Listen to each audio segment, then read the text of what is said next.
आतंकियों को पालने वाला पाकिस्तान, जो अपने देश के लोगों से ज्यादा आतंकियों की फिक्र करता है, जिस देश को आतंकवादियों को पनाह देने वाला देश बोला जाता है, उसको अब आतंकवादियों से ही दिक्कत होने लगी।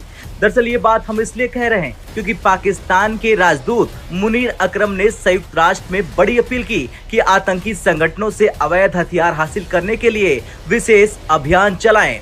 उन्होंने इस बात पर चिंता जताई कि आतंकियों द्वारा आधुनिक हथियारों का इस्तेमाल किया जा रहा है। पाकिस्तान का बजट तो आ ही गया है, लेकिन एक इम्प्रेशन ये भी है पूरी दुनिया में और खास तौर पे हिंदुस्तान, पाकिस्तान और जो लोग भी पाकिस्तान को ज्यादा देखते हैं, उनका कहना है कि पाकिस्तान जो है वो हमेशा यही कोशिश करता रहा कि कहीं से बैठे बैठे पैसा आ जाए, चाहे वो अफगान वॉर हो या चाहे वो फंड्स हो, लोन हो, डोनेशन हो, काम नहीं करना चाहते। क्या वाकई में यही बात है? हमने अफगानिस्तान से भी बहुत डबल गेम खेली। हमने कहा कि जी हम तालिबान के साथ। नमस्कार दोस्तों, चैनल पर आपका हार्दिक अभिनंदन है। दोस्तों पाकिस्तान जो कि टेररिस्टों का आप कह सकते हैं कि बहुत ही सेफ हेवन, जहाँ पर टेररिस्ट आराम से रह सकते हैं, हर फैसिलिटी एंजॉय कर सकते हैं, और जहाँ पर आप देखिए ओसामा मारा गया और इंडिया ने जो स्ट्राइक किया, बालाकोट स्ट्राइक आतंकवादियों को मारने के लिए। तो दोस्तों अब वो एक सरप्राइजिंग न्यूज़ आ रही है कि वो पाकिस्तान यूएन में जाकर अब गिरा रहा है कि जो आतंकवादियों के पास खतरनाक वेपन्स हैं उनको वापस लेने के लिए अभियान चलाया जाए। और सबसे मज़े की बात यह है कि अब वो इसमें इंडिया से रिक्वेस्ट कर रहा है, इंडिया के पैर पकड़ रहा है कि भाई आप हमारी मदद करो इन सब चीज़ों में। क्यों दोस्तों?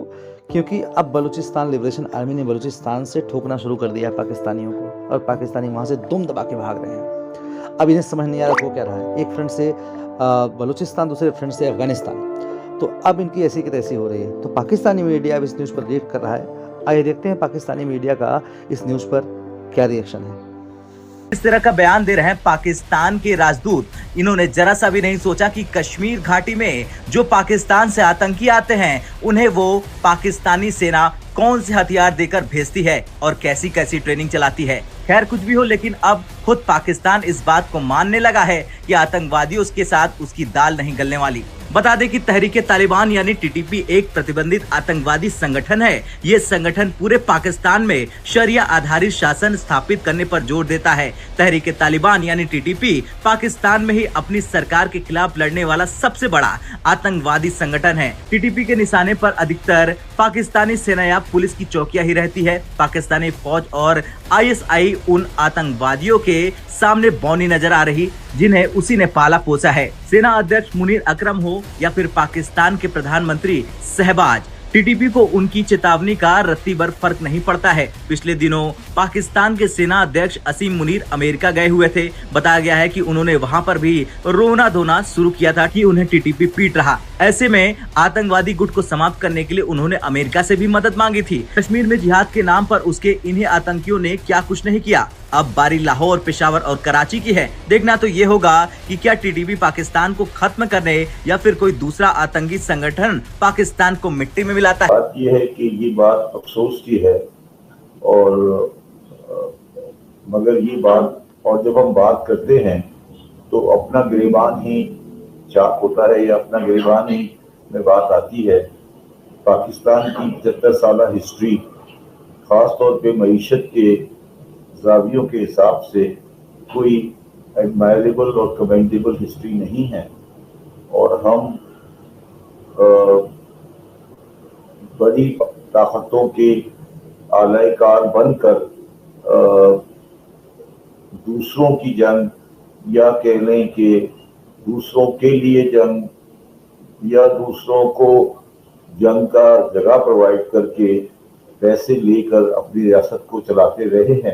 तकलीफ दे अमल है, और इसमें इससे ज्यादा तकलीफ दे अमल वो ये है कि किसी भी इंसान को या किसी माशरे को जब कोई चीज खराब होती है या कोई चीज गलत होती है, तो उस चीज का एहसास होना और उस गलती का एहसास होना उसकी करेक्शन के लिए बहुत वाइटल होता है।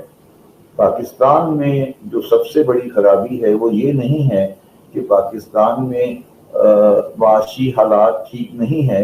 दुनिया में बहुत सी जगह होती हैं जहाँ माशी हालात ठीक नहीं होते, किसी बाहर वाले का कसूर नहीं है।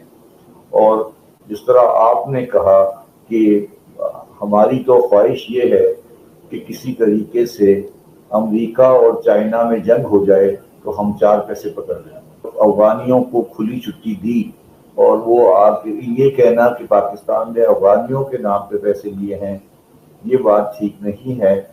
मगर ये ज़रूर है कि हम अफगानिस्तान के मसले को कभी भी हल नहीं कर सके और हमें ये बात भी याद रखनी चाहिए कि अफगानियों की जिंदगी तो गुजरती उस वक्त है जब वो मसाइल में हो। अगर अफगानिस्तान में अमन होगा तो अफगानी तो भूखे मर जाएंगे। उनका तो जिंदगी का जो बुनियादी सोच है या बुनियादी तरीका है वो तो है ही ये। देखिए, ये बात आपके पाकिस्तानियों को वीजे नहीं मिलते, ये कुछ हद तक सही है मगर ये ठीक नहीं है।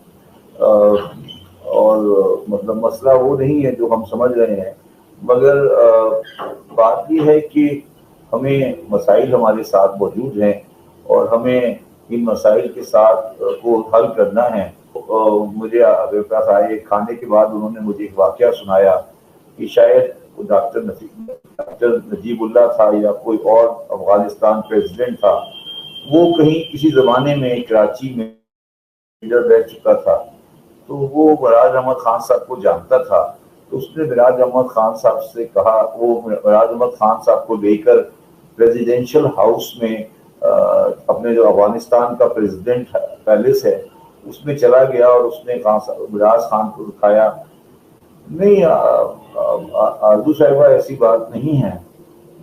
आपने मुझे भी अभी शायद 1 महीने के अंदर दोबारा प्रोग्राम में लिया है और शायद आप इस बात को जानती हैं कि आप मेरे ख्यालात को भी जानती हैं, मेरे व्यूज को भी जानती हैं और शायद आपको पता होगा कि मैं इस वक्त सबसे ज़्यादा देखा जाने वाला इंसान हूँ पाकिस्तान में यूट्यूब पर।